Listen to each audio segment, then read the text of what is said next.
기도하겠습니다.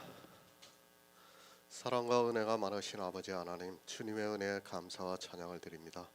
아버지, 이 시간에도 우리와 함께하여 주시옵시고 우리가 진리를 알아가는 데 부족함이 없도록 도와주시옵소서. 하나님의 은사와 부르심에는 후회하심이 없다고 말씀을 하고 있사옵나이다. 그러나 이 시대는 그 은사가 무엇인가를 깨닫지 못하고 있사옵나이다. 하나님께서는 우리에게 영생을 주시고 있지만 사람들은 그저 자기네들의 육체로 나타나는 것을 보고 은사라 말을 하고 있사옵나이다. 주여, 우리에게 정말 영생의 소망을 갖게 하시고 그 영생을 우리 안에 이루어질 수 있도록 인도하시니 감사드립니다. 모든 말씀 예수 그리스도의 이름으로 기도했습니다. 아멘. 로마서 11장 29절을 보겠습니다. 하나님의 은사와 부르심에는 후회하심이 없느니라. 아멘. 하나님의 사랑입니다. 우리가 복음 안에서 교제를 할 수 있는 것은, 그리고 예수 그리스도를 아는 지식으로 장성한 분량에 충만한 데까지 이르러 구원을 받는 것은 오직 하나님의 은혜라고 믿고 있습니다. 사실 이 시대의 종교가 얼마나 성행을 하고 있습니까? 종교입니다. 정통이라고 하는 기독교가 있습니다. 그리고 그 기독교 안에도 수많은 교파들이 있습니다. 일반 교인들은 어디가 어딘지도 모를 정도로 많은 교파들이 있습니다. 그리고 기독교만 있는 것이 아니라 우리나라에는 불교도 있고 천주교도 있습니다. 그것뿐 아니라 샤머니즘을 따르는 별별 이상한 종교까지 다 들어와 있습니다. 저는 그렇게 생각합니다. 우리가 밖에 나가서 건물을 보시기 바랍니다. 정말 몇 건물에 하나씩 있는 것이 교회입니다. 그리고 천주교가 있고 불교까지도 이제는 선원이라고 하면서 속세로 내려오고 있습니다. 그리고 우리나라는 전통적으로 무당집들이 성행을 하고 있습니다. 그물과 같습니다. 우리가 이 모든 것을 어떻게 피할 수 있다고 생각합니까? 우리 주변을 보고 우리 가족과 친지를 보아도 모두가 그런 곳에 연결이 되어 있습니다. 그들은 늘 우리를 생각하는 척하면서 기도를 하고 있다고 하고, 또 세상에서 복을 받을 수 있다고 하면서 온갖 호리는 말로 미혹을 하고 있습니다. 우리도 역시 마찬가지였습니다.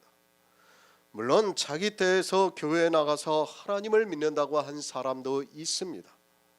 그러나 내 부모 때부터 하나님을 믿은 사람은 내 의지와 상관이 없이, 아니 내가 생각해 볼 여유도 주지 않고 우리는 교회에 나가게 되었습니다. 교회에 나가서 한 번이라도 진리에 대해서, 그리고 영생에 대해서 심각하게 고민을 하지 않고 그렇게 신앙생활을 했습니다. 내 의지입니까? 제가 신앙생활을 한 것은 제 의지가 아니었습니다. 그저 내 부모가 교회에 나가고 그리고 하나님을 믿는다고 하니까 나도 당연히 하나님을 믿어야 하는 것으로 생각하고 그들이 하고 있는 행위를 따라하게 되었고, 어느새 그것이 마치 내 믿음과 같이 되어서 살았습니다. 이 시대 교회 안에 있는 사람들입니다. 어떤 이유에서든지 교회라는 곳에 들어가 평생을 그렇게 살아가고 있습니다. 자기가 성경을 한 번이라도 고민을 하고 보는 것도 아니고, 그렇다고 해서 누가 가르쳐 주는 것도 아니고, 그저 종교라는 그물에 걸려서 나중에는 그것이 마치 당연한 것과 같이 그렇게 매너리즘에 빠져 살아가고 있는 것이 기독교인이라고 해도 틀리지 않습니다. 그리고 그 안에서 칭찬을 듣습니다. 세상에서는 들을 수 없는 칭찬을 교회에서는 정말 많이 해주고 있습니다. 그리고 특히 여자들은 어떤 직분들을 만들어서 주고 있습니다. 세상에서는 그저 아이 엄마로서 살고 설령 직장을 다닌다 해도 그저 그렇게 살아가고 있는데 교회 안에서는 아주 특별한 사람이 된 것과 같은 칭찬을 듣게 되면 사람은 거기서 빠져나오기가 쉽지가 않습니다. 기독교는 이미 마케팅이 되어 있습니다. 그들은 한 영혼이라도 더 구원하는 데 목적이 있는 것이 아니라 한 사람이라도 더 교회 안에 끌어들이는 것이 목적입니다. 그들의 말로는 한 영혼을 구원한다고 하지만 실상은 철저한 마케팅에 교인들이 속고 있다는 것을 알고 있어야 합니다. 지금 교회가 그렇습니다. 얼마나 안 좋은 환경입니까? 초대교회는 그래도 이 정도는 아니었을 것이라고 생각합니다. 그러나 이 시대는 종교가 사방에서 그물을 치고 있고 거의 모든 사람이 그 그물에 걸려 있다고 보아야 합니다. 그런데 우리를 하나님께서 본성을 거스리는 좋은 감람나무에 접붙이셨습니다. 은혜입니다. 저는 늘 그렇게 생각하고 있습니다.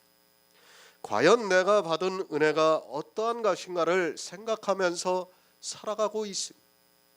모두가 종교에 빠져 있는 이 시대에 하나님께서는 본성을 거스리는 좋은 감람나무에 나를 접붙이시는 놀라운 경륜을 이루시고 있습니다. 세상에 그 유명하다고 하는 사람들이 있지만 이 시대에 우리를 그렇게 역사를 하고 있습니다. 이제까지입니다. 우리나라만 하더라도 누가 복음을 전했습니까? 누가 은혜로 택하심을 따라 남은 자로 살아갔습니까? 물론 전혀 없었다고 말을 하고 싶지는 않습니다. 그러나 우리가 문서로 남겨진 사람들의 글을 보면 아직까지 그런 사람의 글을 못 보았습니다. 하지만 하나님께서는 이 시대에 우리에게 은혜를 주시고 있습니다. 관심이 없습니다. 세상 사람들은 자기 삶을 살기에도 버거워서 관심을 가질 여유가 없습니다. 그리고 이미 기독교라는 종교의 포승에 묶여 있는 사람들을 보면 거기서 빠져나올 수 있는 마음의 여유가 없습니다. 아니, 수십 년간을 자기 삶의 모든 것을 다 바쳐서 올인을 했는데 거기서 빠져나온다는 것은 상상도 할 수 없는 일이 됩니다. 적습니다. 앞으로도 마찬가지라고 생각하고 있습니다. 과연 이런 사회에서 구원을 받을 사람이 몇이나 되겠습니까? 정말 하나님께서 원 돌감람나무에서 찍어 우리를 잘라내서 좋은 감람나무에 접붙이시지 않으면 불가능하다고 믿고 있습니다. 사람의 이성으로는 불가능하지만 하나님께서 그 가지를 찍으시면 가능하다고 믿고 있습니다. 찍어내셔야 합니다. 아니, 이 시대에 우리를 원 돌감람나무에서 찍어 좋은 감람나무에 접붙이셨습니다. 그것은 단지 우리를 위한 것만은 아니고 우리를 통해서 이 세상에 복음이 전파가 되게 하시고 있습니다. 내 가족에게, 그리고 친지에게, 그리고 이웃에게 이 복음을 전하게 하시려고 하나님께서 우리를 사랑하셔서 원 돌감람나무에서 찍어내셨습니다. 복음이 있어야 합니다. 그래야 내 주변이 하나님의 사랑을 받을 수 있습니다. 내가 복음이 없는 상태에서는 내 주변에 하나님의 사랑을 전할 수 없습니다. 비록 우리의 숫자가 적을지라도 영을 생각하고 하나님께서 우리를 어떻게 원 돌감람나무에서 찍어 좋은 감람나무에 접붙이셨다는 것을 안다면 더욱더 이 복음을 들어야 합니다. 새 번역을 보겠습니다. 하나님께서 주시는 고마운 선물과 부르심은 철회되지 않습니다. 선물입니다. 그것을 은사라고도 말씀을 하고 있습니다. 우리가 구원을 받는 것은 아무리 생각해도 하나님의 선물입니다. 복음을 모를 때는 그것이 이렇게까지 가슴에 와닿지 않았지만 이제 복음의 깊은 비밀을 깨달으니까 더욱더 은혜가 되고 있습니다. 사실 저도 그랬습니다. 예전에 교회 다닐 때는 구원을 받았다고 하지만은 그것이 정말 가슴에 와닿지가 않았어요. 그냥 남들이 받으니까 나도 받은 거구나. 정말 그 정도로만 생각했지 그 구원이 어떻다는 것을 몰랐습니다. 그러나 이제 이 복음의 비밀을 알고 나니까 그것이 정말 가슴에 와닿고 있습니다. 그것이 얼마나 귀한 은사라는 것이 깨달아지고 있습니다. 누가 받았습니까? 이 시대 많은 사람이 이 선물을 받았다면 우리에게 이렇게까지 은혜가 되지 않을 수 있습니다. 사실 다수가 같은 것을 받는다면 그것은 선물이라고 할 수 없습니다. 많은 사람들에게 똑같은 것을 나누어 주면 그것이 아무리 좋은 것이라도 해도 선물이 될 수 없습니다. 그러나 아주 적은 숫자가 받았다면 그것은 분명히 고마운 선물입니다. 우리가 누구입니까? 정말 저는 이 선물을 생각할 때마다 기적이라고 믿고 있습니다. 저는 제 자신을 너무 잘 알고 있습니다. 이 선물과는 거리가 멀었던 사람이라는 것을 알고 있습니다. 그저 부모와 교회에 나가라고 하니까 나갔고, 나중에 그것이 습관이 되어서 기독교인으로 사는 것이 옳다고 생각이 되니까 막연한 기대를 가지고 살았습니다. 세상의 이성입니다. 하나님께서는 그것에서 찍어주셨습니다. 그리고 우리가 상상도 할 수 없는 이 복음의 비밀을 알 수 있게 좋은 감람나무에 접붙이셔서 이렇게 하나님의 은혜를 받을 수 있게 되었습니다. 다시 생각해도 제가 받을 수 없는 것을 하나님께서는 은혜로 주셨습니다. 그래서 선물입니다. 다수가 속해 있는 기독교인들은 이 선물이라는 단어가 그렇게 와닿지가 않습니다. 이 시대만 해도 그들의 주장대로라면 1000만 명이 구원을 받는 것인데 그것이 어떻게 선물이 되겠습니까? 그것은 절대로 선물이 아니라는 것을 알고 있어야 합니다. 그렇지 않습니까? 우리나라 전체 인구가 5천만 명이에요. 그 중에 5명 중에 내가 1명이 받는다면 그거는 선물이 될 수가 없습니다. 그거는 그냥 운이 좋아서 내가 하나님의 은혜를 받은 거예요.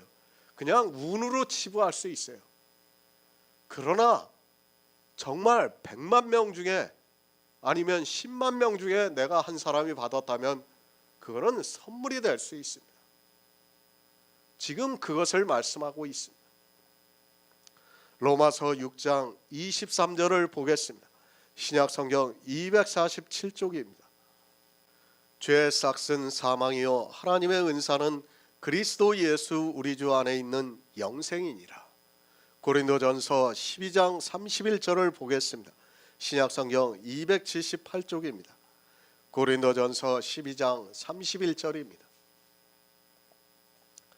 너희는 더욱 큰 은사를 사모하라. 내가 또한 제일 좋은 길을 너희에게 보이리라. 아멘. 하나님의 은사입니다. 하나님께서 우리에게 주시는 선물입니다. 그것은 그리스도 예수 안에 있는 영생이라고 말씀을 하고 있습니다. 이 은사를 많은 사람들에게 주시는 것이 아니라 이 시대를 보더라도 아주 지극히 일부의 사람에게 주고 있다는 것을 알 수 있습니다. 영생입니다. 하나님께서 우리를 사랑하심으로 해서 이 영생을 주시고 있습니다. 저 역시도 마찬가지였지만 솔직히 기독교 안에 있을 때는 이 영생이 그렇게 가슴에 와닿지가 않았습니다. 그러나 이제 복음을 깨닫고 나니까 이것이 현실성 있게 와닿고 있습니다. 믿음입니다. 정말 히브리서의 말씀과 같이 바라는 것들의 실상이라는 말씀이 깨달아지고 있습니다. 이 믿음이 없을 때는 막연하게 영생을 얻는 것으로 생각하고 있었지만 이제는 그것이 마치 실상과 같이 믿어지고 있습니다.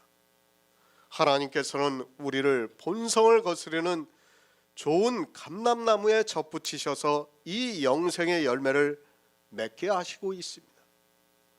누가 본성을 거스르고 있습니까?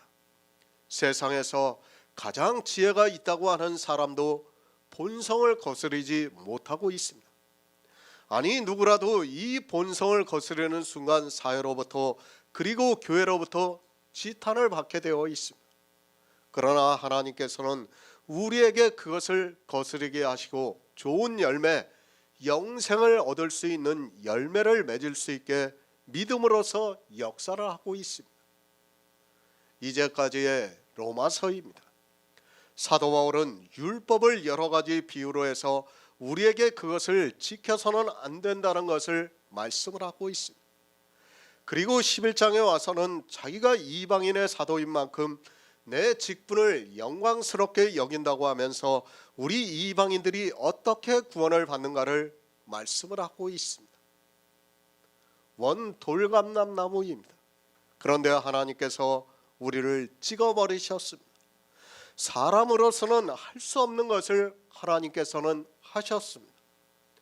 그 본성이 무엇인가 하면 율법을 지키는 일입니다. 그런데 그것에서 찍어서 우리를 좋은 감람나무에 접붙이셔서 예수 그리스도를 믿을 수 있게 하시고 믿음으로써 영생을 얻게 하시고 있습니다. 얼마나 감사합니까? 사실 이 영생은 기적과도 같은 일입니다. 이 시대 대형 교회에서는 병을 고치는 일을 하고 있습니다. 그리고 암병을 고쳤다고 하면서 하나님을 찬양을 하면서 간증을 하고 있는 것을 볼 수 있습니다. 그것이 기적입니까? 우리 성도들에게는 그것은 너무도 하찮은 일이라는 것을 알 수 있습니다. 그깟 암병이 고쳐지는 것을 가지고 무슨 기적이라고 할 수 있습니까? 인간의 이성에서는 분명히 기적입니다. 그러나 영의 일을 생각하면 그것은 아무것도 아니라는 것을 우리가 알 수 있습니다. 하나님의 은사입니다. 이 시대는 교회만 나오면 마치 모두가 하나님의 은사를 받은 것으로 생각하고 있습니다. 그래서 하나님의 은사가 아주 싼 것으로 생각을 하고 있습니다. 아니, 우리에게 있는 믿음을 싸구려 취급하고 있는 것을 볼 수 있습니다.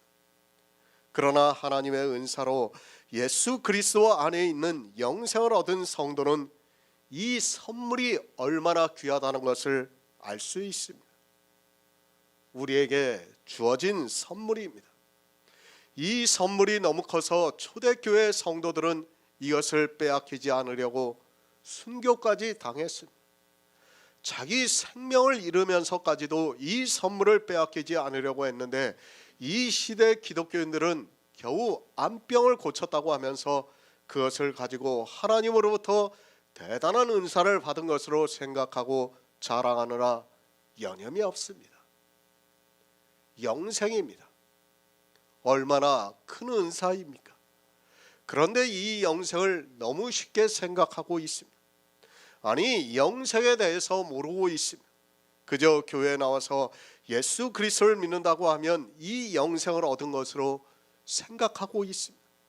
사도 바울이 이방인들에게 이 영생을 전하기 위해서 얼마나 수고를 했는가를 우리가 성경을 통해서 알 수 있습니다.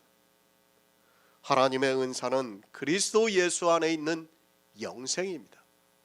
그 영생을 어떻게 받습니까?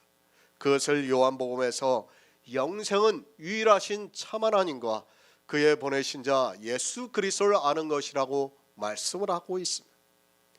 그 영생을 얻게 하기 위해서 사도 바울이 에베소 교회에 3년을 밤낮으로 훈계를 했다고 말씀을 하고 있습니다.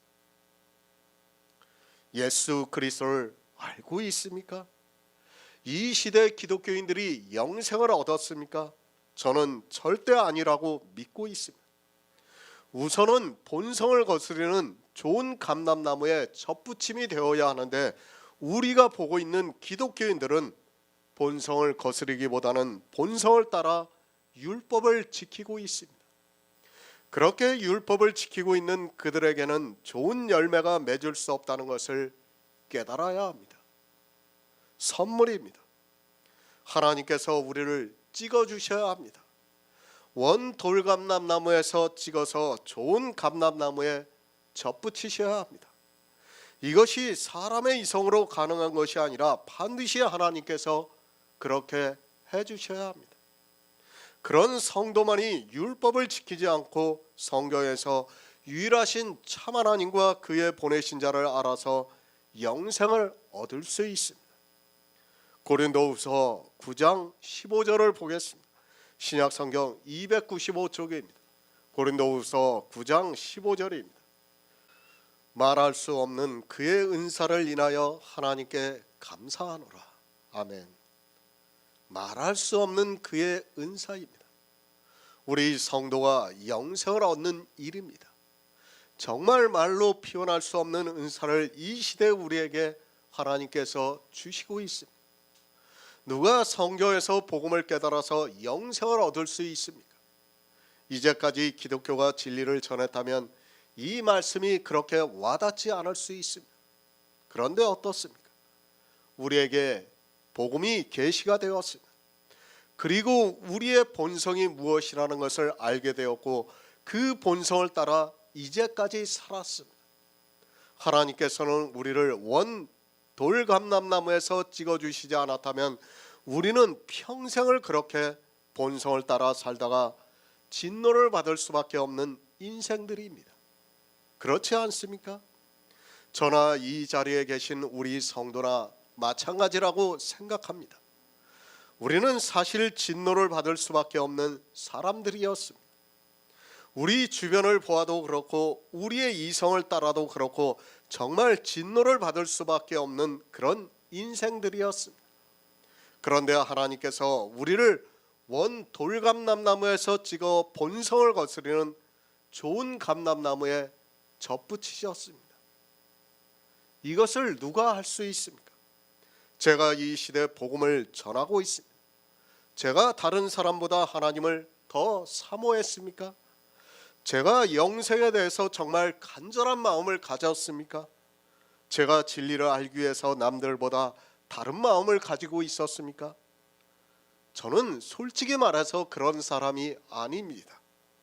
그렇기 때문에 더욱 제가 받은 영생이 말할 수 없는 은사라고 믿고 있습니다. 저는 정말 그렇습니다. 제가 만약 이렇게 해서 지금 이 복음을 깨달았다면 저는 이렇게 은혜가 되지 않을 수 있어요.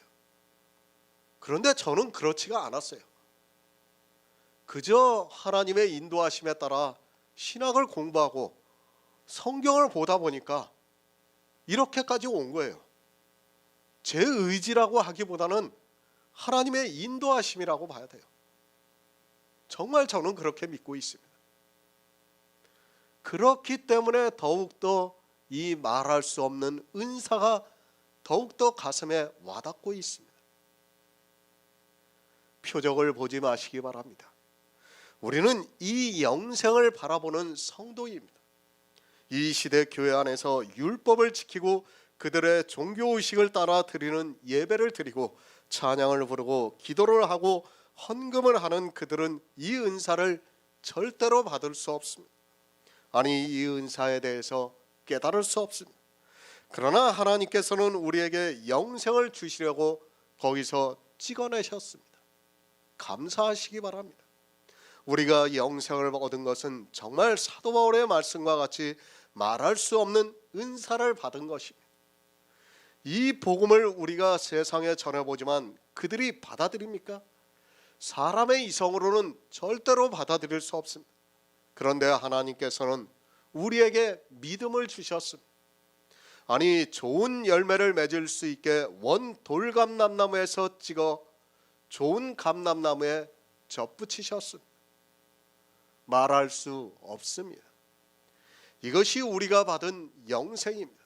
이 시대 기독교인들은 자기들이 받은 영생이 어떤 것인 줄을 모르고 있습니다.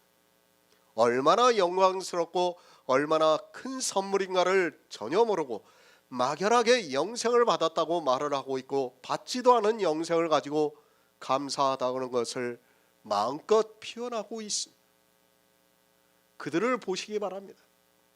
실체도 없는 것을 가지고 그렇게 감사를 하고 있고 기쁨이 넘치는 얼굴을 하고 있습니다. 하나님의 은사도 없는 그들이 그렇게 예배를 드리고 있는 것을 볼 수 있습니다. 더구나 영의 비밀도 모르고 신체의 부활을 주장하는 그들이 더욱 감사하고 있는 것을 볼 수 있습니다. 영생입니다. 신체의 부활은 사실 그렇게 영광스러운 일이 아닙니다. 더구나 자기가 이 세상에서 어떻게 살았는가를 알고 있다면 그것은 천국이 될 수 없다는 것을 알아야 합니다. 그런데도 그것을 영생이라고 하면서 기독교인들은 감사하고 있습니다. 우리는 영생을 알고 있습니다. 우리는 신체의 부활이 아닙니다. 죄를 짓고 연약한 우리 신체는 죽으면 그것으로 썩어 없어지게 하고 예수 그리스도를 믿음으로 해서 내 안에 그리스도의 영이 거하심으로 말미암아 주님이 오실 때 거룩한 그 영이 부활을 해서 하나님의 아들들로 살아가게 된다는 말씀입니다. 사실 생각해 보시기 바랍니다. 만약 이 영의 부활이 아니라면 우리가 천국에 가면 어떻게 되겠습니까? 그건 천국이 될 수가 없어요. 우리 스스로도 견딜 수 없다는 것을 알아야 됩니다. 어떻게 견딜 수 있습니까? 거기서. 그러나 하나님께서 정말 놀랍게도 우리 신체, 죄를 짓고 정말 악만 행하고 있는 우리 신체는 썩어 없어지게 만들어버리고 우리에게 그의 영을 주시고 있어요. 그 영으로 말미암아 우리가 부활을 해서 천국에 간다는 것은 우리가 상상할 수 없는 일이에요. 그 비밀을 지금 이 시대 우리에게 가르쳐주고 있는 겁니다. 신체의 영생입니다. 그리고 영의 영생입니다. 물론 율법주의자들은 신체의 부활을 더 좋아할 수 있습니다. 그들은 자기들이 율법을 지키고 또 하나님을 위해서 산 그것이 선하고 의롭다고 생각하니까 그럴 수 있습니다. 그러나 우리는 그 모든 것이 얼마나 더럽고 냄새가 나는 것인가를 알고 있기 때문에 신체의 부활을 인정할 수 없습니다. 영생입니다. 말할 수 없는 하나님의 은사입니다. 누가 이 영의 비밀을 깨달을 수 있습니까? 저 역시도 어떻게 이 영의 비밀을 알게 되었는지 모르겠습니다.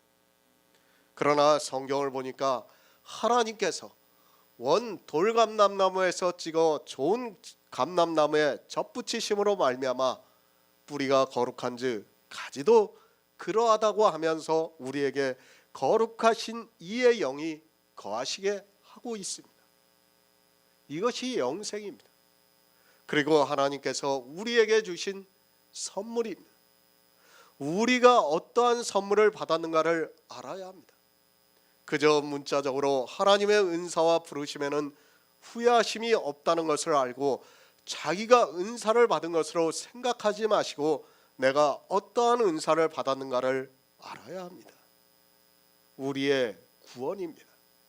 말할 수 없는 하나님의 은사며 그저 감사만 나오게 되어 있습니다. 사실 이 은사를 우리가 아무리 전하려고 해도 사람들의 이성으로는 받아들일 수 없습니다. 우리가 이제까지 복음 안에서 교제를 했기 때문에 이 은사가 얼마나 큰 것인가를 알 수 있고 말할 수 없는 하나님의 은사에 감사가 넘치고 있습니다. 데살로니가전서 4장 7절을 보겠습니다. 신약성경 331쪽입니다. 데살로니가전서 4장 7절입니다. 하나님이 우리를 부르심은 부정케 하심이 아니요 거룩케 하심이니. 아멘. 부르심입니다. 하나님께서 우리를 부르셨습니다. 왜 부르셨는가 하면 영생을 주시기 위해서 부르셨습니다. 하나님이 우리를 부르심은 부정케 하심이 아니요 거룩해 하심이라고 말씀을 하고 있습니다. 하나님은 우리를 거룩하게 해서 영생을 받게 하기 위해서 부르셨습니다. 거룩입니다. 우리 육체는 거룩할 수 없습니다. 성경을 보고 이 거룩이라는 말씀을 오해를 하고 있는 사람들이 있습니다. 우리가 거룩함을 입었다고 하니까 마치 우리 육체가 거룩함을 입은 것으로 생각하고 있는 사람들이 너무 많이 있습니다. 아니, 이 시대 기독교 안에 있는 거의 모든 사람들이 자기들이 거룩함을 입은 것으로 생각하고 있습니다. 거룩함을 위해서 우리를 부르셨습니다. 우리라고 하니까 마치 우리 육체로 생각하지 마시기 바랍니다. 우리가 예수 그리스도를 믿는 것은 맞습니다. 그러나 우리 육체는 절대로 거룩해질 수 없다는 것을 알아야 합니다. 만약에 우리가 거룩해지면 우리는 죽어서도 안 되고, 또 이 시대 기독교인들이 말하는 것과 같이 신체의 부활이 맞습니다. 거룩한 것은 죽을 수 없다는 것을 알고 있어야 합니다. 그런데 자기들이 거룩하다고 이야기를 한다면 그것은 그 자체로 모순이 된다는 것을 알고 있어야 합니다. 하나님께서 우리를 부르심은 우리 신체를 거룩하게 하기 위해서 부르신 것이 아니라 우리 안에 그리스도의 영이 거하심으로 말미암아 그 영이 거룩하게 된다는 말씀입니다. 그래서 뿌리가 거룩한즉 가지도 그러하다고 말씀을 하고 있습니다. 영의 일입니다. 뿌리가 거룩한즉 가지도 그러합니다. 우리를 접붙이시는 것은 우리 육체를 접붙인다는 것이 아니라 우리의 영의 일을 우리가 깨달을 수 있게 비유로 말씀을 하고 있습니다. 마치 접붙이는 것과 같이 하여 우리가 성령으로 말미암아 거룩한 그리스도의 영이 거하심으로 말미암아 거룩해 되었다는 것을 말씀을 하고 있습니다. 거듭남입니다. 이 시대 이 거듭남에 대해서 말로 미혹하는 사람들이 참 많이 있습니다. 거듭나는 것도 모르면서 말장난을 하고 있는 것을 볼 수 있습니다. 거듭났으면 반드시 결과가 나타나야 한다는 것을 알아야 합니다. 거듭났습니까? 그리고 내 안에 거룩하신 이의 영이 거하시고 있습니까? 다시 말씀드립니다. 경건치 않은 것을 돌이켜야 합니다. 그리고 저희 죄가 없어야 합니다. 그러니까 율법을 지키지 말아야 한다는 말씀입니다. 율법을 지키면서 거듭났다고 하는 것은 다 말장난에 불과하다는 것을 알고 있어야 합니다. 우리를 거룩해 하시기 위해서 부르셨습니다. 우리 신체를 거룩하게 하기 위해서 부른 것이 아니라 뿌리가 거룩한즉 가지도 거룩하다는 것을 말씀을 하고 있습니다. 영으로 부활하신 예수 그리스도께서 거룩하시니까 그 가지에부터 진액을 먹고 있는 우리의 영도 거룩하다는 것을 말씀하고 있습니다. 부르심을 바로 하시기 바랍니다. 하나님께서 나를 왜 부르셨는가를 모른다면 그는 어리석은 사람입니다. 성경의 문자를 알고 막연하게 하나님께서 나를 부르셨다고 하면서 교회 안에서 신앙생활을 하는 자기 신체를 보고 부르셨다고 하지 마시기 바랍니다. 그 신체는 절대로 거룩해질 수 없습니다. 거룩해지지도 않는 것을 보고 부르셨다고 하면 그는 성경을 모르는 사람입니다. 부르셨습니까? 하나님께서 나를 부르셨습니까? 반드시 거룩해져야 합니다. 만약에 거룩함을 얻지 못한다면 그는 하나님이 부르신 자가 아니라는 것을 알아야 합니다. 그런데 이 시대는 무엇이 거룩한지도 모르고 자기의 신체를 보고 부르셨다고 말을 하고 있습니다. 내 안에 생명입니다. 하나님의 은사가 있어야 부르신 사람입니다. 하나님의 은사가 내 안에 있지 않으면서 부르셨다고 하는 것은 성경을 전혀 모르는 어리석은 사람입니다. 자기를 왜 부르셨는지도 모르고 있고, 그리고 부르셨으면 어떠한 결과가 있어야 하는 줄도 모르고 있다면 그는 부르심을 받은 사람이 아니라 교회 안에서 망하는 악한 자라는 것을 알아야 합니다. 우리를 거룩하게 하십니다. 우리라고 하니까 신체를 생각하지 마시기 바랍니다. 우리 안에 거하시는 그리스도의 영을 말씀하고 있습니다. 성경은 신체의 내가 있고 그리스도의 영으로서의 내가 있습니다. 그리스도의 영으로서의 내가 거듭난 생명이고 또 그 영이 거룩하다는 말씀입니다. 하나님께서 부르셨습니다. 막연하게 나를 부르셨다고 하지 마시기 바랍니다. 성경은 그런 막연함을 말씀하고 있지 않습니다. 부르심에 대해서 바로 알아야 됩니다. 그리고 육과 영에 대해서 바로 알아야 돼요. 기독교인들이 가장 깨닫지 못하는 것이 바로 이 거듭남이에요.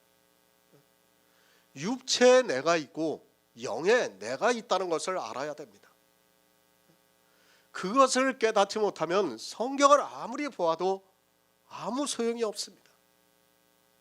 정말 그것이 우리 안에 믿어져야지 그것이 내 안에서 역사를 하는 것이지 그것이 믿어지지 않으면 아무 소용이 없다는 것을 여러분이 알고 있어야 합니다. 그것이 믿음입니다. 알지도 못하면서 믿는다는 것이 얼마나 어리석은 일입니까?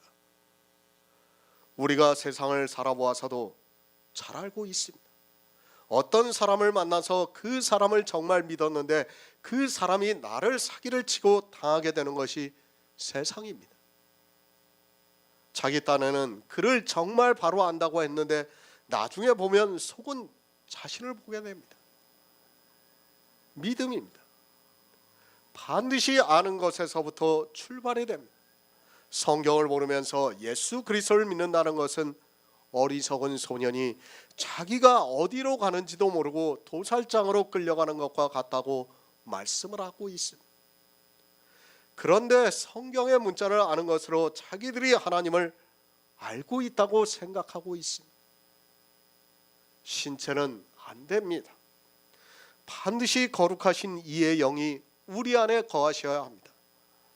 그래서 뿌리가 거룩한즉 가지도 거룩하다고 말씀을 하고 있지만 그 뿌리가 어떻게 거룩하신 줄을 전혀 모르고 있습니다. 아니 뿌리로부터 신체의 부활에 대해서 이야기를 하고 있는 것을 볼 수 있습니다. 영으로 거룩하십니다. 예수 그리스도의 육체는 없습니다. 십자가에서 죽으시고 그 육체는 없어졌습니다. 그렇죠. 성경에서도 그 육체에 대해서 나옵니까? 없어졌어요. 없어졌어. 예수님의 육체는 부활을 하시는 순간에 없어졌다는 것을 알아야 돼요. 주님이 육체로 부활하셨다면 그 육체가 부활한 게 맞아요. 그러나 성경은 그거를 말씀하고 있지 않아요. 분명히 영으로 부활하셨어요. 거룩해지려면 영으로 부활하셔야 되는 겁니다. 그리고 그 육체는 없어진 겁니다. 주님께서는 영으로 부활을 하셨는데 그 영이 거룩하십니다. 그리고 그 영에 우리 가지를 접붙이셔서 우리 가지에 그의 영이 거하심으로 거룩하게 되었습니다. 이렇게 거룩하신 이의 영이 거하시는 것을 하나님의 부르심이라고 말씀을 하고 있습니다. 하나님의 은사입니다. 그리고 하나님의 부르심입니다. 하나님께서는 후회하심이 없다고 말씀을 하고 있습니다. 우리는 성경을 잘 이해를 해야 합니다.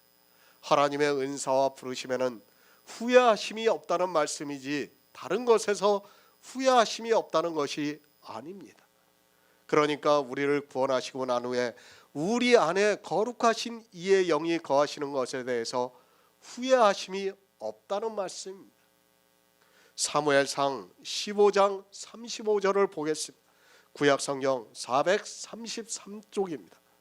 사무엘상 15장 35절입니다. 사무엘이 죽는 날까지 사울을 다시 가서 보지 아니하였으니 이는 그가 사울을 위하여 슬퍼함이었고 여호와께서는 사울로 이스라엘 왕을 삼으신 것을 후회하셨더라. 아멘. 하나님은 후회하심이 없습니다. 이 말씀을 보고 하나님도 후회를 하시는데 왜 로마서에서는 후회하심이 없다고 말씀을 하느냐고 생각할 사람도 있습니다. 늘 말씀을 드리지만 성경은 일관성이 있어야 합니다. 여기서는 이 말씀을 하고 저기서는 저 말씀을 하고 있다면 우리는 하나님을 믿고 싶어도 믿을 수 없습니다. 성경을 바로 보아야 합니다. 문자로 후회라는 단어만 보고 이야기를 하는 것은 스스로 모순에 빠질 수밖에 없습니다. 후회라는 단어가 나오더라도 그 의미를 알면 충분히 깨달을 수 있는 말씀입니다. 그런데 지식이 있다고 하는 사람들이 이런 문자에 스스로 걸림이 되고 있는 것을 볼 수 있습니다. 사울 왕입니다. 누가 이 왕을 세웠습니까? 하나님께서 먼저 왕을 세우라고 했습니까? 그것이 아니라 이스라엘이 주변 강대국들을 보니까 왕이 있고 그 왕이 이스라엘을 백성들을 지켜주는 것을 보면서 사무엘에게 가서 우리도 왕이 필요하니까 왕을 세워달라고 이야기를 하고 사무엘이 그것이 싫었지만 하나님께 기도를 하자 하나님께서 사울을 왕을 세우라고 말씀을 하셨습니다. 성경은 예표입니다. 우리는 후회라는 단어만 보아서는 안 됩니다. 사울 왕은 여러 가지를 예표로 하고 있습니다. 그 중에 하나가 바로 사단을 예표하는 왕이라는 것을 알고 있어야 합니다. 사울 왕을 사무엘을 통해서 기름을 붓게 하시고 이제 그를 폐하시고 또 다른 왕 다윗 왕에게 기름을 붓게 하셔서 그를 이스라엘 왕으로 삼으시고 있습니다. 사울 왕입니다. 그는 처음부터 사단을 예표하는 왕으로 세움을 입었습니다. 그는 하나님께서 세우신 왕이 아니라 백성이 원해서 하나님께서 그를 왕으로 세우셨습니다. 그리고 사무엘을 통해서 아멜렉을 진멸하라고 말씀을 했습니다. 아멜렉이 무엇입니까? 비유입니다. 아멜렉은 우리의 혈과정입니다. 나라를 보더라도 그 나라가 무엇을 비유로 하고 있는가를 알아야 합니다. 사울은 충분히 아멜렉을 진멸할 수 있었습니다.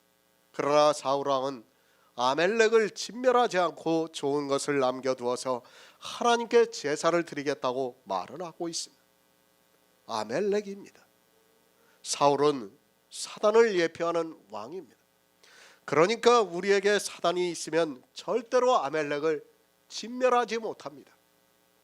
그 아멜렉이 무엇인가 하면 우리의 혈과정입니다. 그것은 우리가 이 시대에 지키고 있는 율법이라는 것을 알고 있어야 합니다. 왕을 세우셨습니다. 그리고 아멜렉을 진멸할 수 있는 능력을 주셨습니다. 그러니까 무슨 말씀입니까? 사단도 율법을 지킬 수 있는 능력을 주셨다는 거예요. 하나님께서. 그런데 어떻습니까? 그러나 사울은 아멜렉을 진멸하지 않았습니다. 쉽게 말씀드립니다. 우리에게 믿음을 주셨습니다. 그 믿음은 야고보서의 말씀과 같이 행함이 있는 믿음입니다. 그런데 혈과 정 때문에 이제까지 자기들이 지켜왔던 그러니까 형제와 같은 율법을 버리지를 못하고 있습니다. 성경에 단 한 번 기록이 되어 있습니다. 하나님께서 사울을 왕으로 삼으신 것을 후회하셨다고 말씀을 하고 있습니다. 그것은 우리에게 똑같이 해당이 되는 말씀입니다. 하나님께서 우리를 왕 같은 제사장으로 삼으셔서 부르셨습니다. 그런데 우리가 육체의 정과 혈을 끊지 못하고 있으면 하나님께서 후회를 하십니다. 왜 후회를 하시는가 하면 차라리 왕을 삼지 않았으면 좋겠다고 후회를 하십니다. 제가 후회라는 단어를 써서 그렇지 무엇입니까? 차라리 교회 안에 들어오지 않으면 좋겠다는 거예요. 네? 교회 안에 들어오지 않으면 그들이 율법을 지키지 않았을 거 아닙니까? 진노를 받지 않을 거 아닙니까? 그냥 세상 죄인으로 살다 죽으면 그것으로 끝입니다. 그러나 사단과 같은 자가 되니까 하나님께서 후회를 하시는 거예요. 왕의 권력을 다 줬어요. 지킬 수 있는 능력을 다 줬다는 거예요. 아멜렉을 진멸할 수 있는 능력을 줬어요. 그런데도 사울은 하지를 않았어요. 마찬가지예요. 이 시대도 마찬가지입니다. 교회 안에 들어왔습니다. 우리에게 무엇을 주십니까? 재능을 다 주셨어요. 믿을 수 있는 재능을 다 주셨는데 믿지를 않고 있어요. 하나님의 후회하심이 바로 그거라는 거예요. 다른 걸로 후회하는 게 아니에요. 우리 인생들을 다 구원을 하고 싶은데 하나님께서는 그런데 어떻습니까? 인생들 스스로가 왕을 삼아서 했는데 그 왕이 어떻게 하고 있습니까? 스스로 아멜렉을 진멸하지를 않고 있어요. 그것을 보고 하나님께서는 사울 왕을 삼으신 것을 후회하셨다고 말씀을 하고 있어요. 모든 것을 다 주셨어요. 능력을 다 주셨어요. 주셨는데도 하지 않으니까 후회하시는 겁니다. 차라리 그를 세우지 않았으면 어떻습니까? 사울 왕을 세우지 않았으면 어떻습니까? 그럴 일이 없지 않습니까? 그죠? 하나님께서 아멜렉을 진멸하시면 돼요. 그냥 그렇지 않습니까? 하나님께서 아니 나중에 다윗 왕을 세워가지고 아멜렉을 진멸하면 돼요. 그런데 이스라엘 스스로가 왕을 세워달라고 해서 그 왕을 세워놓고 보니까 왕한테 모든 능력을 다 줬는데도 진멸을 하지 않고 있어요.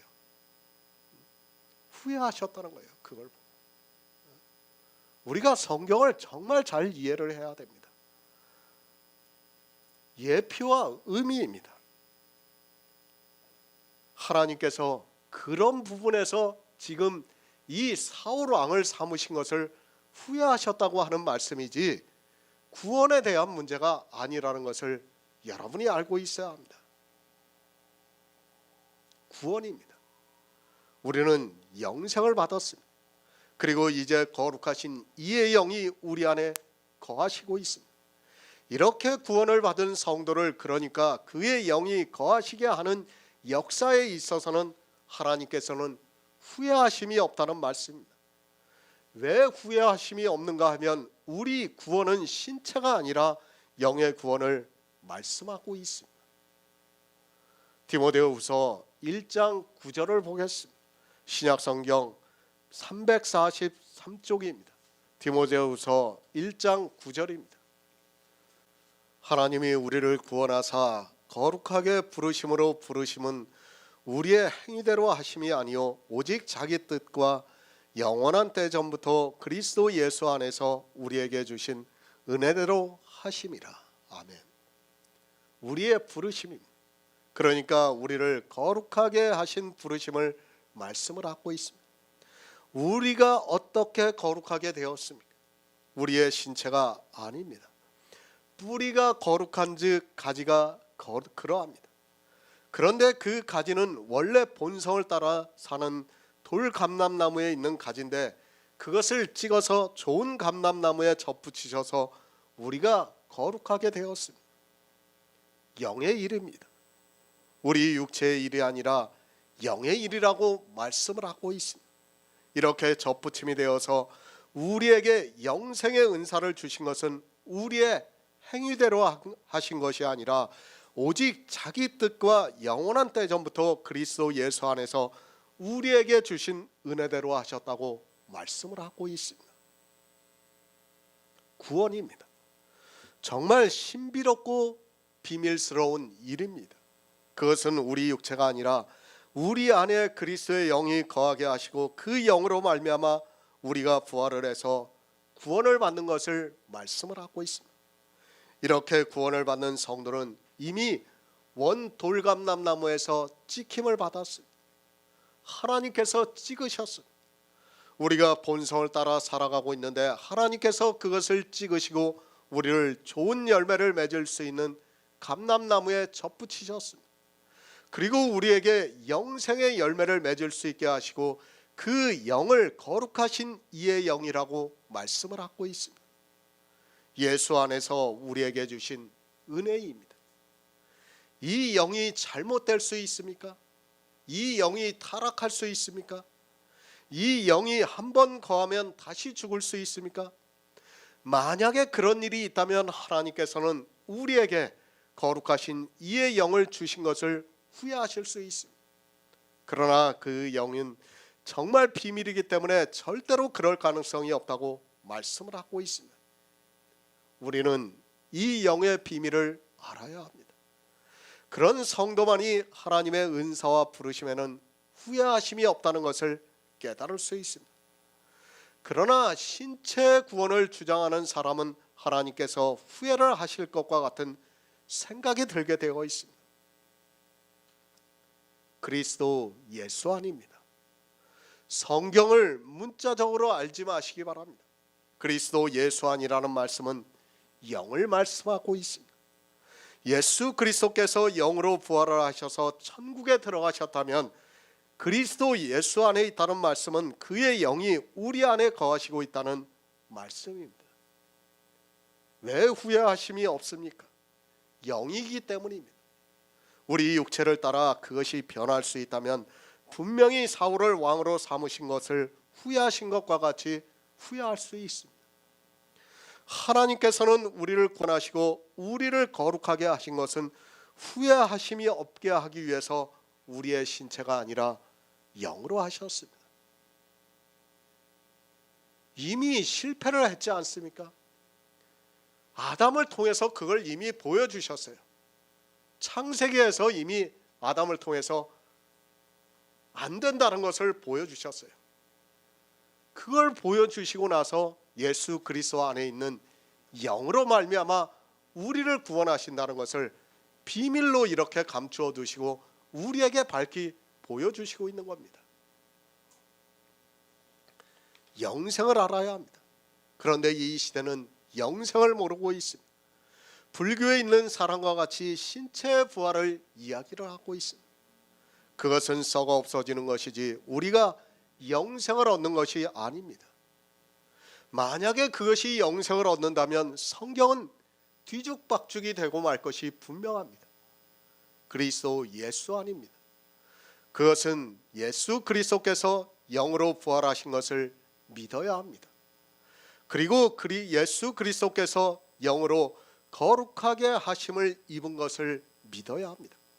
그런 성도만이 한 영으로 그리스도 예수 안에서 하나님의 은사와 부르심에는 후회하심이 없게 됩니다. 요한일서 5장 18절을 보겠습니다. 신약성경 393쪽입니다. 요한일서 5장 18절입니다. 하나님께로서 난 자마다 범죄치 아니하는 줄을 우리가 아노라. 하나님께로서 나신 자가 저를 지키심에 악한 자가 저를 만지지도 못하느니라. 아멘. 온 이스라엘입니다. 저희 죄를 없이 한다고 말씀을 하고 있습니다. 그러니까 우리가 율법을 지키지 않는다는 말씀입니다. 그렇게 죄를 짓지 않음으로 해서 우리 안에 그리스도의 영이 거하시는 것을 알 수 있습니다. 우리가 구원을 받은 것을 알 수 있는 가장 기초가 바로 율법의 행위를 하지 않는 것입니다. 하나님께서 영생을 주시고 있습니다. 반드시 죄가 없어야 구원을 주십니다. 그런데 구원을 주시고 거룩하심으로 부르셨는데 그가 다시 죄를 질 수 있느냐는 것입니다. 물론 사람이 볼 때는 그럴 수 있습니다. 어느 사람은 복음을 잘 듣고 따라오다가도 다시 율법을 지키고 있는 것을 볼 수 있습니다. 실제 그렇습니다. 우리 그리스도 편지에서도 마찬가지입니다. 교제를 잘하다가도 다시 율법을 지키고 있는 것을 볼 수 있습니다. 그런 사람을 보면 하나님께서 후회하심이 없다는 것이 이해가 되지 않을 수 있습니다. 그러나 그 사람은 하나님의 은사와 부르심을 받은 사람이 아니었다는 것을 알아야 합니다. 죄를 없이 하십니다. 그런데 율법을 지키는 사람을 보게 됩니다. 그 사람도 한동안은 율법을 지키지 않고 정말 복음 안에서 교제를 하면서 하나님의 은사와 부르심을 받은 사람과 같이 보입니다. 실제 교회 안에는 그런 사람이 많이 있을 수 있습니다. 많이 있습니다. 앞으로도 여기 그리스도 편지에 와서 예배를 하고 주의 만찬을 나눌 사람이 많이 있습니다. 그 사람들이 처음에는 정말 하나님의 은사를 받고 부르심을 받은 사람과 같이 보입니다. 그리고 누구라도 그의 구원에 대해서 의심하지 않을 수 있습니다. 그러나 알아야 합니다. 믿음은 마음에 있습니다. 잠시 율법의 행위를 하지 않는다 해서 그에게 거룩하신 이의 영이 있다고 해서는 안 됩니다. 물론 그 사람들을 의심하라는 것이 절대로 아닙니다. 저는 앞으로도 그런 사람이 있을지라도 그 사람의 믿음을 의심하고 싶지 않습니다. 그러나 있습니다. 육적인 모습으로 그렇다는 말씀입니다. 그 영혼이 실족을 해서 다시 구원이 취소가 되는 것이 아니라 잠시 그렇게 보였지만 실상은 그는 하나님의 은사와 부르심을 받은 사람이 아니었다는 말씀입니다. 그러나 하나님의 은사와 부르심을 받은 성도는 절대로 그렇지가 않습니다. 하나님께로서 난 자입니다. 우리 성도는 하나님께로서 난 자입니다. 우리 육체가 그렇다는 것이 아니라 접붙임을 당해서 뿌리가 거룩한즉 가지도 그러한 것과 같이 우리 영이 그렇다는 말씀입니다. 그렇게 뿌리로부터 가지가 거룩한 영이 있는 성도는 범죄하지 않습니다. 영생을 얻었습니까? 반드시 범죄하지 않아야 합니다. 어떤 범죄를 하지 않아야 하는가 하면 예수 그리스도의 십자가를 거절하는 율법을 지키는 범죄를 하지 않습니다. 성도는 절대로 율법을 지키지 않습니다. 그가 다시 율법을 지키고 있다면 처음부터 그는 하나님께로서 난 자가 아닙니다. 하나님께로서 난 자입니다. 그러니까 하나님이 아버지라는 말씀입니다. 누가 자기 아들이 죽는 것을 지키겠습니까? 어느 아버지가 자기 아들이 죽는 것을 그냥 두시겠습니까? 하나님의 은사와 부르심에는 후회하심이 없는데 왜 없는가 하면 하나님께로서 난 자가 저를 지키심에 악한 자가 만지지도 못하게 하시기 때문에 후회하심이 없다는 겁니다. 사단입니까? 그가 아무리 강하다 해도 하나님께서 우리를 지키시면 우리는 범죄하지 않습니다. 세상의 죄를 말씀하는 것이 아니라 본성을 따라 사는 것을 말씀을 하고 있습니다. 하나님께로서 난 자는 이제 접붙임이 되어서 더 이상 본성을 따라 살지 않습니다. 우리는 성도입니다. 내가 하나님께로서 난 자인가를 어떻게 알 수 있습니까? 율법을 지키는가를 보면 알 수 있습니다. 아담으로 난 자는 본성을 따라 율법을 지키고 하나님께로서 난 자는 원 돌감람나무에서 찍어서 본성을 거스르는 좋은 열매를 맺는 감람나무에 접붙이셨기 때문에 이제는 더 이상 율법을 지키지 않는다는 말씀입니다. 왜 후회하심이 없습니까?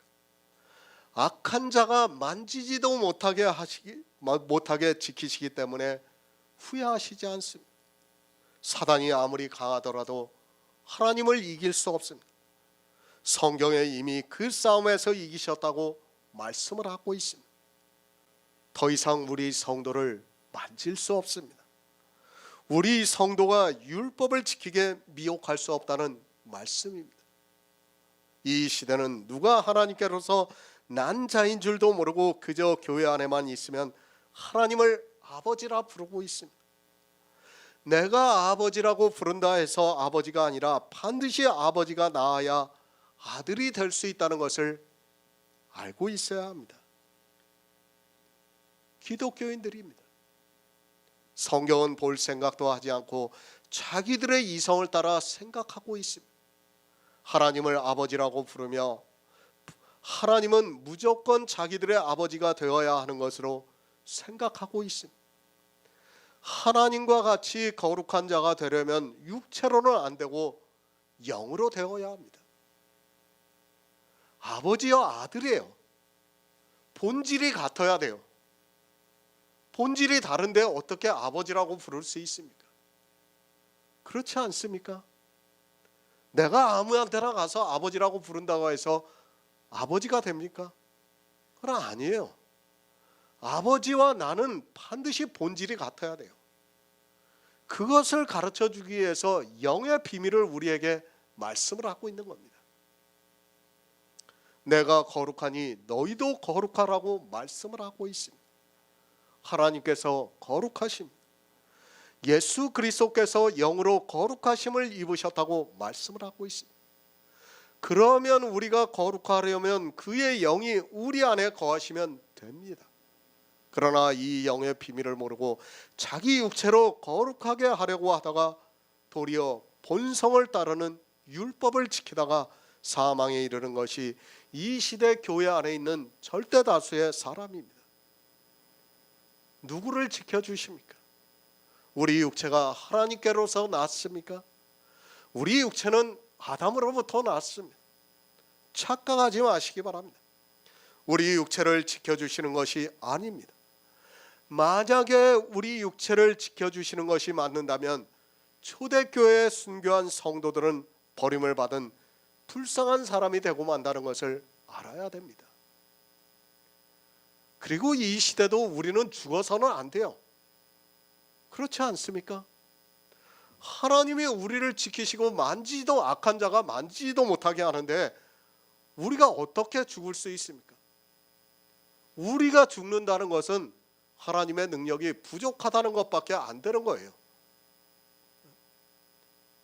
그런데도 사람들은 그렇게 받아들이고 있어요. 자기들이 죽으면서도 그것을 깨닫지 못하고 있어요. 영의 비밀입니다.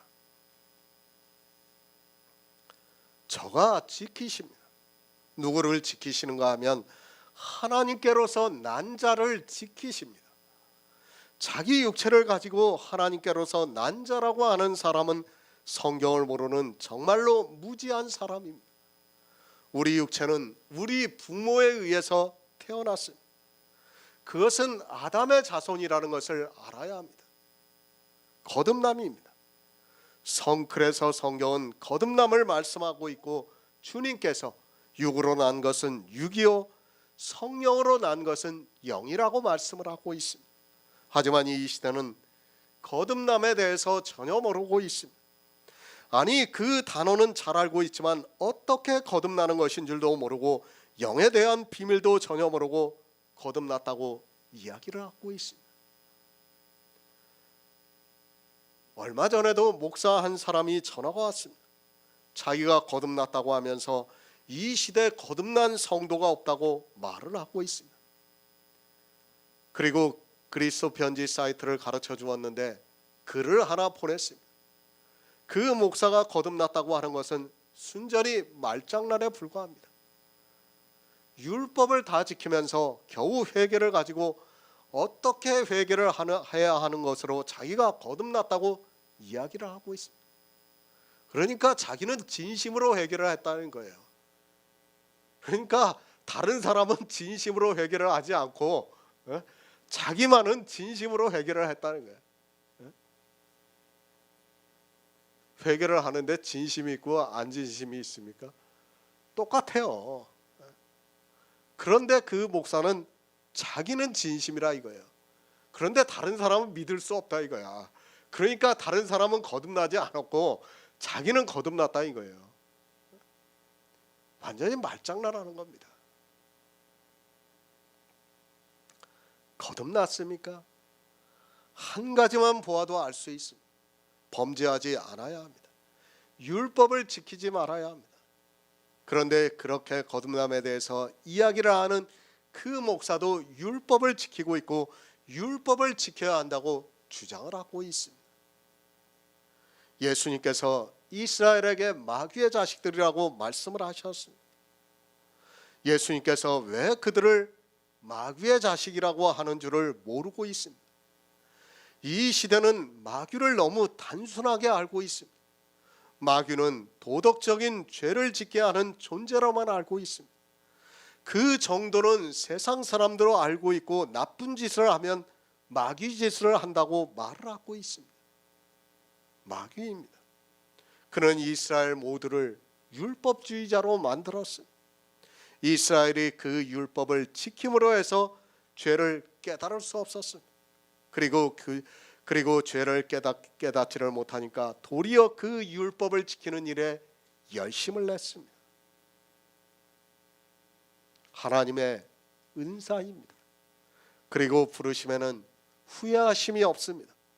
그것은 하나님께로서 난 영이 우리에게 있기 때문이며 그 영을 하나님께서 지켜주시기 때문에 우리가 범죄를 하지 않고 있습니다. 이 시대 역시 하나님께로서 난 자는 율법을 지키는 범죄를 하지 않고 있습니다. 우리에게 영이 있다는 것을 어떻게 알 수 있습니까? 어떻게 알 수 있습니까? 믿습니까? 너무 막연해요, 그것도. 그러니까 하나님께서 그걸 가르쳐 주시기 위해서 이 율법에 대한 것을 보여주신 거예요. 너희가 영이 있다는 것을 확인시켜 주기 위해서 본성을 거스르게 해주신 거예요. 그걸 보고 우리가 알 수 있다는 거예요. 다른 거를 보고는 알 수가 없어요, 우리가. 그렇지 않습니까? 내가 믿는다고 하는 것도 어떻게 보면 추상적이 될 수가 있어요. 그러나 뭘 보면 내가 믿는다는 걸 알 수 있습니까? 본성을 거스르는 걸 보면 알 수 있다는 거예요. 그렇게 부르신 은사를 주신 성도에게는 하나님께서는 후회하심이 없다고 말씀을 하는 거예요. 참으로 놀라운 비밀을 우리에게 가르쳐주고 있는 말씀입니다. 로마서 11장 30절을 보겠습니다. 너희가 전에 하나님께 순종치 아니하더니 이스라엘이 순종치 아니함으로 이제 긍휼을 입었는지라. 아멘. 새 번역을 보겠습니다. 전에 하나님께 순종치 않던 여러분이 이제 이스라엘 사람의 불순종 때문에 하나님의 자비를 잊게 되었습니다. 하나님의 부르심에는 후회하심이 없습니다. 그것은 육의 일이 아니라 영의 일입니다. 교회에 내 육체가 나와서 예배를 드리고 있고 기도를 하고 찬송가를 부르고 헌금을 하고 있는 그 모습을 보고 하나님께서 부르셨다고 하지 마시기 바랍니다. 그 부르심이 무엇인가 하면 돌감람나무의 가지에 있던 우리를 찍어 본성을 거스르는 좋은 감람나무에 접붙이신 것입니다. 영의 일입니다. 우리 육체의 일이 아니라 영의 일이라는 것을 깨달아야 합니다. 하지만 이 시대는 접붙임 자체도 육의 일로 생각을 하고 있고 자기들이 교회 안에 있는 것으로 마치 접붙임이 된 것으로 생각하고 있습니다. 우리 육체가 아니라 우리 안에 거하시는 그리스도의 영이 있어야 접붙임이 되었고 그 영이 뿌리가 거룩한 즉 가지도 거룩합니다. 우리 이방인입니다. 사도 바울이 이방인의 사도라고 하면서 말씀을 하고 있습니다. 우리 이방인은 어떤 사람입니까? 우리는 순종치 않던 사람입니다. 그러니까 사람의 본성을 따라 살아가던 사람이라는 말씀입니다. 그런데 이 시대 교회를 보시기 바랍니다. 어떻게 살아가고 있습니다. 다 사람의 본성에 따라 살아가고 있습니다. 그 본성을 따라 살아가고 있는 사람은 접붙임이 된 사람이 아닌데도 성경을 아무리 보아도 소경이 되어서 이 영의 비밀을 깨달을 수 없습니다. 겨우 교회에 나온 것으로 마치 자기들이 하나님께 순종하는 것으로 생각하고 있습니다. 순종이 무엇입니까? 육의 일이 아닙니다. 내가 하나님께 순종을 했다면 그의 은사가 있어야 하고 부르심에 따라 거룩한 영이 내 안에 있어야 합니다. 그런 영의 일을 모르고 교회 안에 있는 자신의 모습을 보고 하나님께 순종한다고 이야기를 해서는 안 됩니다. 성경의 문자를 보지 마시기 바랍니다. 그것으로 다 미혹이 되고 있다고 해도 틀린 말이 아닙니다. 제가 성경 자체를 판단하는 것이 절대로 아닙니다. 성경은 분명히 우리가 영생을 얻을 수 있는 지혜가 있는 말씀입니다. 그러나 그 성경을 보고 거의 모든 사람들이 악을 행하다가 진노를 받고 있다는 것을 또한 알아야 합니다. 로마에 있는 성도들입니다. 사도 바울이 그들에게 이 서신을 보내고 있습니다. 그때 시대와 지금의 시대가 같다고 보면 맞습니다. 성경을 정말 깊이 생각하면서 보아야지 문자만 보아서는 절대로 안 됩니다. 로마에 있는 사람들은 이방인이고 그들은 하나님의 복음에 순종치 않았습니다. 영생입니다. 그들은 이 영생에 대해서 전혀 몰랐습니다. 이스라엘이 이방의 복음을 전하지 않아서 이방인들은 복음을 들을 수도 없었고 믿을 수도 없었습니다. 그런 이방인들에게 영생은 있을 수 없는 일입니다. 그런 로마에 있는 성도들에게 너희가 전에 하나님께 순종치 아니하더니 이스라엘에 순종치 아니함으로 이제 긍휼을 입었다고 말씀을 하고 있습니다. 이방인입니다. 그들은 순종을 하고 싶어도 순종할 수 없었습니다. 그러나 자기들에게 복음이 안전해졌다는 것도 핑계에 불과하다는 것을 또한 알아야 합니다. 하나님께서는 이 우주를 창조하실 때부터 사람들이 더듬어서 하나님이 계신 것을 알게 하셨습니다. 예수 그리스도를 모릅니까? 우리는 정말 바로 알아야 합니다. 솔로몬 시대의 스바 여왕이 왔다 갔습니다. 그러나 얼마나 많은 세월이 흘렀습니까? 에티오피아 여왕 간다게의 내시가 또 찾아왔습니다. 지금과 같이 미디어가 발달한 시대가 아니라는 것을 기억하시기 바랍니다. 다 핑계에 불과합니다. 더구나 지금은 하나님을 모르는 사람이 없습니다. 물론 로마 시대는 또 다르다는 것을 알고 있습니다. 그러나 하나님께서는 이 시대 사도들을 통해서 로마에까지 복음을 전하게 하셨습니다. 비록 이방인이었지만 사도들을 통해서 복음을 전하게 하셨습니다. 설령 사도들이 전하지 않았어도 사람의 본성에는 하나님을 더듬어서 찾게 되어 있습니다. 요한복음 3장 36절을 보겠습니다. 신약성경 147쪽입니다. 요한복음 3장 36절입니다. 아들을 믿는 자는 영생이 있고 아들을 순종치 아니하는 자는 영생을 보지 못하고 도리어 하나님의 진노가 그 위에 머물러 있느니라. 아멘. 너희가 전에는 순종치 아니하였습니다. 예수 그리스도를 믿지 않았어요. 그러나 이제 사도들을 통해서 복음을 듣고 예수 그리스도를 믿고 있다는 말씀을 드립니다.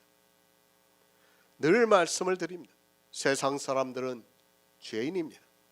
그러나 교회 안에 있는 사람은 의인과 악인이 된다는 것을 알아야 합니다.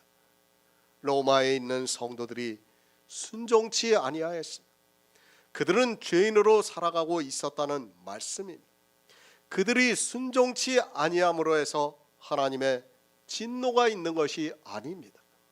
요한복음에서 주님께서 말씀하시는 것은 교회 안에 있는 사람들에게 하고 있는 말씀입니다. 그러니까 교회 안에서 예수 그리스도를 믿지 않는 사람을 순종치 않는 사람이라고 말씀을 하고 있습니다. 이방인의 순종치 아니함이 있습니다. 그리고 이스라엘의 순종치 아니함이 있습니다. 이방인도 예수 그리스도를 안 믿었습니다.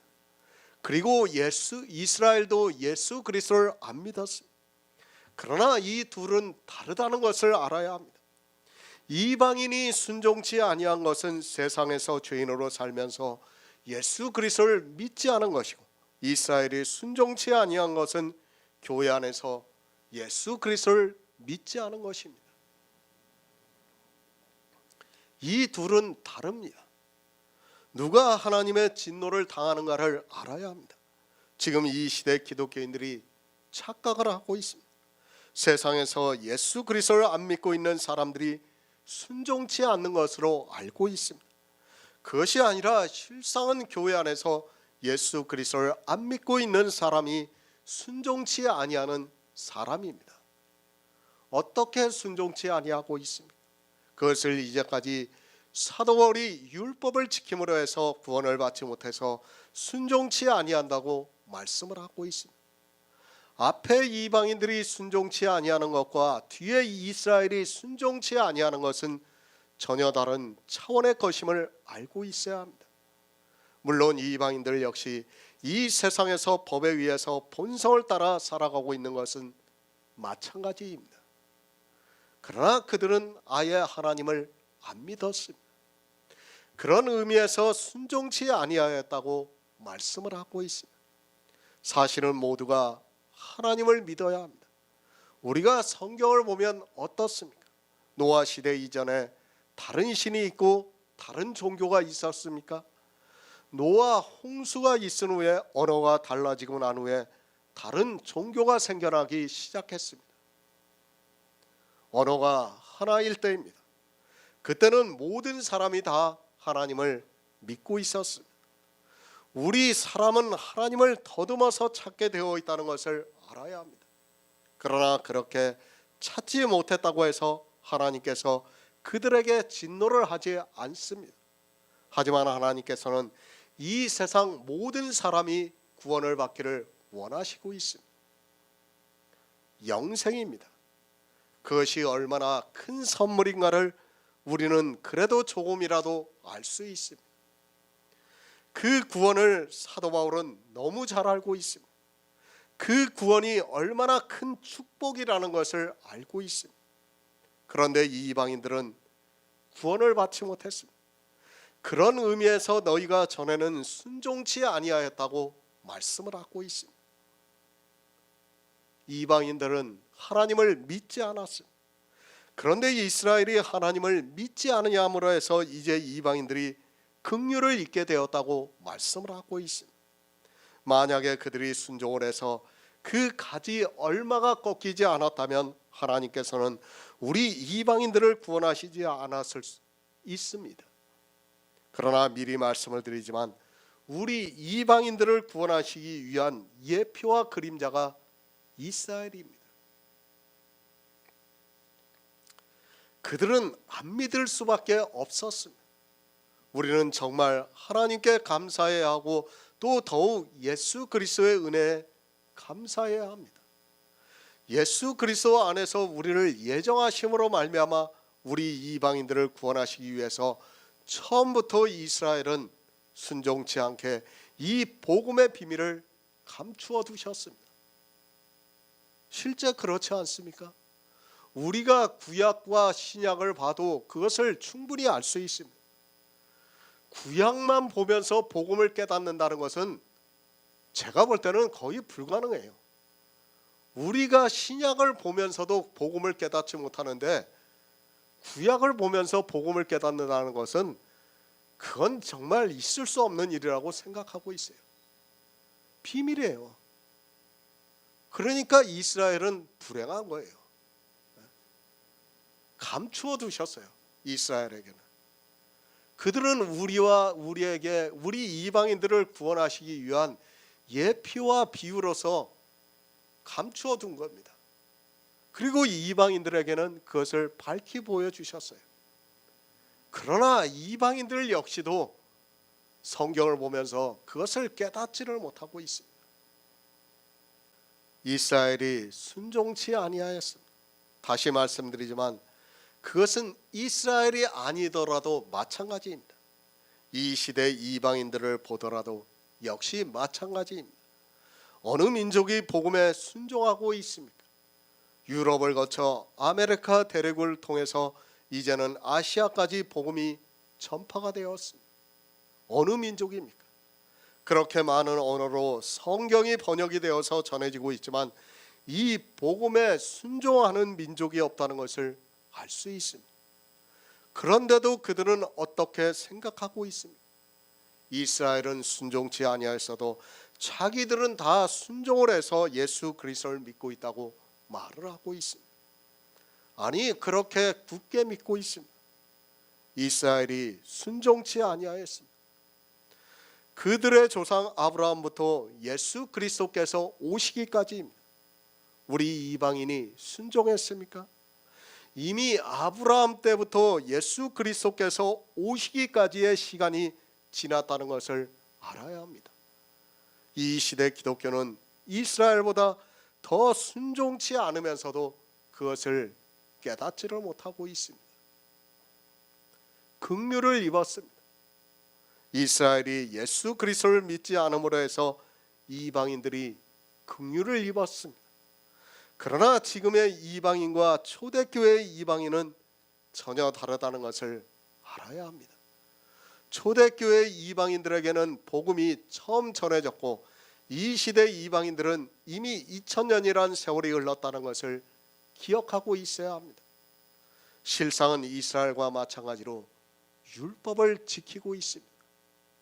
히브리서 4장 10에서 11절을 보겠습니다. 신약성경 356쪽입니다. 히브리서 4장 10에서 11절입니다. 이미 그의 안식에 들어간 자는 하나님이 자기 일을 쉬신과 같이 자기 일을 쉬느니라. 그러므로 자기가 저 안식에 들어가기를 우리가 저 안식에 들어가기를 힘쓸지니 이는 누구든지 저 순종치 아니하는 본에 빠지지 않게 하려 함이라. 아멘. 마태복음 19장 16절을 보겠습니다. 신약성경 32쪽입니다. 마태복음 19장 16절입니다. 어떤 사람이 주께 와서 가로되 선생님이여 내가 무슨 선한 일을 하여야 영생을 얻으리이까. 아멘. 이스라엘은 순종치 아니하였습니다. 이 시대는 순종하는 것이 무엇인지 순종치 아니하는 것이 무엇인가를 전혀 모르고 있습니다.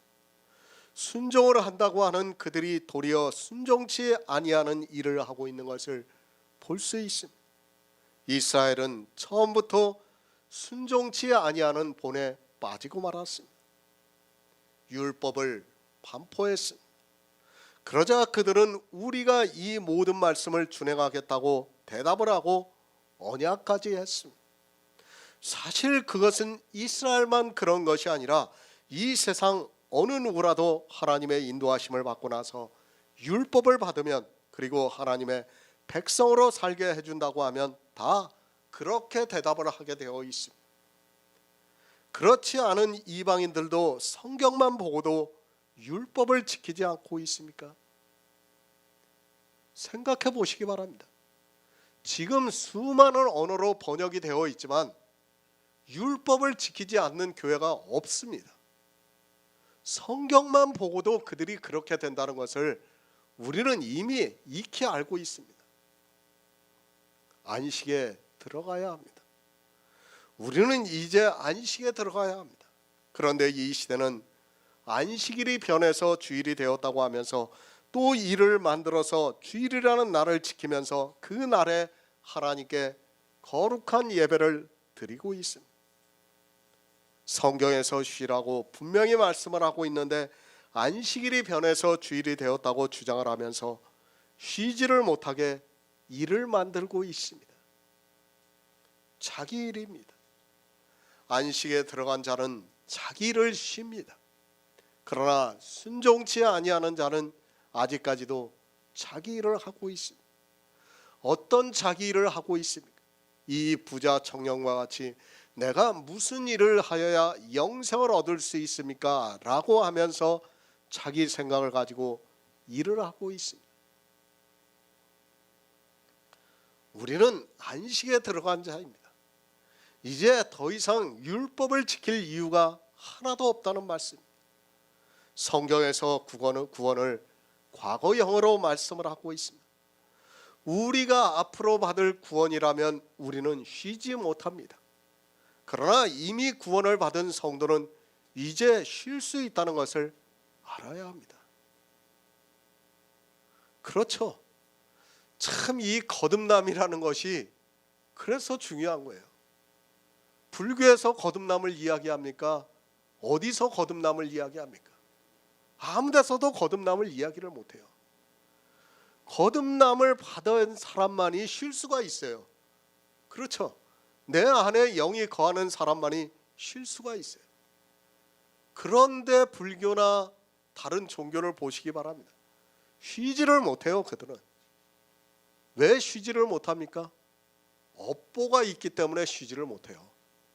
자기 업보를 잘해야 더 좋은 곳으로 간다고 생각을 하기 때문에 죽을 때까지 그 업보를 쌓아야 됐기 때문에 쉬지를 못하는 거예요.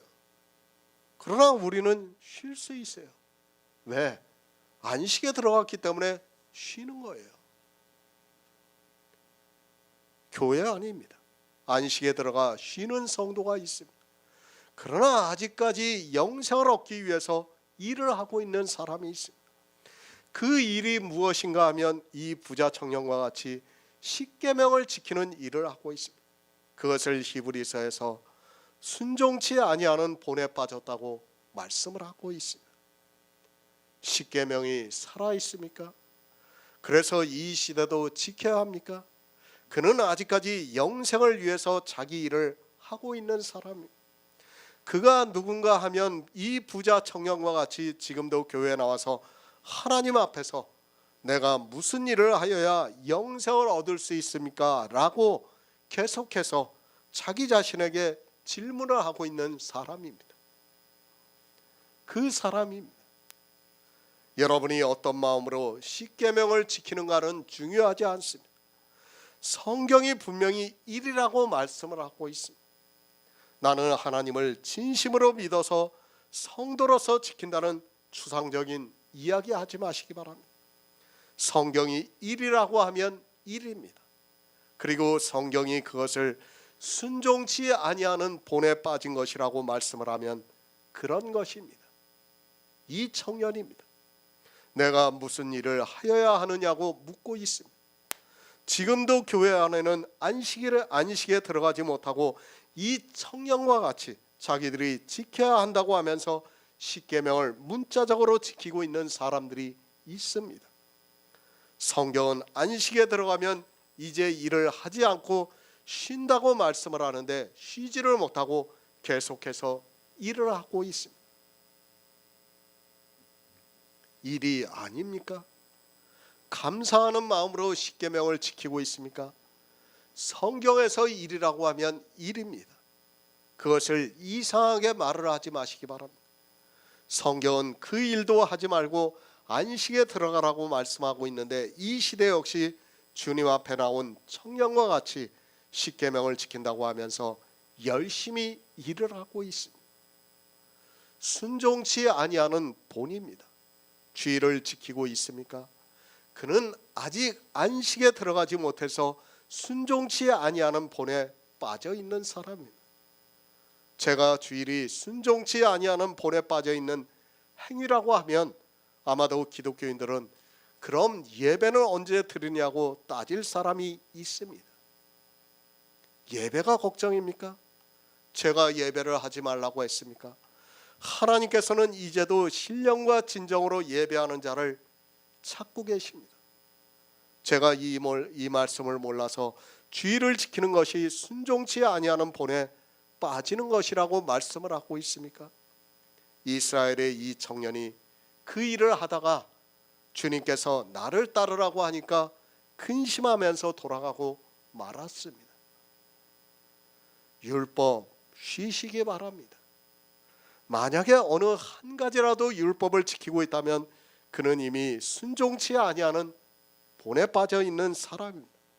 그가 아무리 교회 안에서 진심으로 하나님을 예수 그리스도를 믿는다 해도 그는 이 청년과 같이 이미 근심하며 돌아간 사람이라는 것을 알고 있어야 합니다. 히브리서 3장 18절을 보겠습니다. 신약성경 356쪽입니다. 히브리서 3장 18절입니다. 또 하나님이 누구에게 맹세하사 그의 안식에 들어오지 못하리라 하셨느냐 곧 순종치 아니하는 자에게가 아니냐 이러보건대 저희가 믿지 아니함으로 능히 들어가지 못한 것이라. 아멘. 순종치 아니하는 본에 빠지지 마시기 바랍니다. 율법을 지키지 말라는 말씀. 우리는 이미 안식에 들어갔습니다. 영생을 얻기 위해서 일을 하지 않아도 되고 성경이 우리에게 쉬라고 말씀을 하고 있습니다. 성경이 쉬라고 했으면 쉬는 것이 순종하는 것임을 바로 알고 있어야 합니다. 믿음입니까? 그런 이상한 이야기 하지 마시기 바랍니다. 누가 순종치 아니하는 본에 빠진 것을 율법을 지키는 일을 믿음이라고 말씀을 합니까? 히브리서에서 순종치 아니하는 자들을 무엇이라고 말씀하고 있습니까? 이로 보건대 저희가 믿지 않았다고 말씀을 하고 있습니다. 이스라엘이 왜 버림을 받았습니까? 순종치 아니하여서 버림을 받았습니다. 그 순종치 아니하는 것이 무엇인가 하면 믿지 않았다는 말씀. 그리고 순종치 아니하는 행위가 무엇인가 하면 안식에 들어가서 쉬지 않고 일을 하는 것을 말씀하고 있고, 그것이 율법을 지키는 일이라고 말씀을 하고 있습니다. 주일을 믿음으로 지킵니까? 11조를 믿음으로 드리고 있습니까? 성경 어디에 그것을 믿음이라고 말씀을 하고 있습니까? 사단은 성경에 없는 말을 만들어서 마치 있는 것과 같이 교인들을 세뇌시키고 있습니다. 이스라엘이 순종치 아니함으로 안식에 들어가지 못했다는 것을 성경이 말씀하고 있는데 그대로 하고 있습니다. 율법을 지키는 것이 순종입니까? 초등학문에서 벗어나시기 바랍니다. 성경은 율법을 안 지키는 것이 순종이라고 말씀을 하고 있습니다. 초대교회 때 이스라엘이 얼마나 율법주의에 빠져 있다는 것을 성경을 보고도 모릅니까? 사도 바울이 율법을 지키고 있는 이스라엘에게 순종치 않았다고 말씀을 하고 있는데 이방의 교회가 그대로 따라하고 있습니다. 이스라엘이 순종치 않았습니다. 그들이 믿지 않음으로 해서 우리 이방인들이 긍휼을 입었습니다. 참 이것은 놀라운 하나님의 은혜입니다. 만약에 지난 시간에도 말씀을 드렸지만은 이스라엘이 믿었다면 예수 그리스도께서는 아직도 안 오셨을지도 모를 일이에요. 그렇죠? 그러면 우리 이방인들은 구원을 받을 수 없어요. 그런데 놀랍게도 하나님께서는 그들을 버리셨어요. 그들이 순종치 않게 만들으셨어요. 그러므로 해서 예수님께서 이 세상에 오셔서 구속을 이루셨어요. 그리고 이방에 빛을 비춰주신 거예요. 그러므로 해서 우리가 긍휼을 입었다고 지금 사도 바울이 그 말씀을 하고 있는 것입니다. 그런데 초대교회를 지나자마자 이방의 교회도 역시 이스라엘과 같이 순종치 않아야 하는 본에 빠져서 긍휼을 입지를 못하고 있습니다.